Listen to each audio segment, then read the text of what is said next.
How to disable notification on Zangi. Are you tired of content pings and pop-up from the Zangi? Is your phone buzzing up non-stop?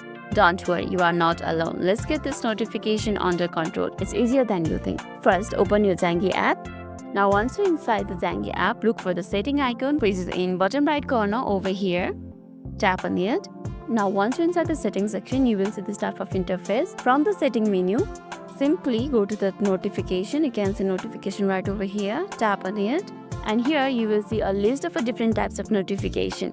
You can toggle each one on or off. You can see the notification is of chats, groups, and there's message sounds, group sounds, call sounds, and other. If you want to disable them, for example, I want to disable group sound. Let's toggle this off like this. So it is this easy. Now you can customize notification further as per your preference. Experiment with the settings to find what works best for you. Remember, you can always turn the notification back on if you miss them.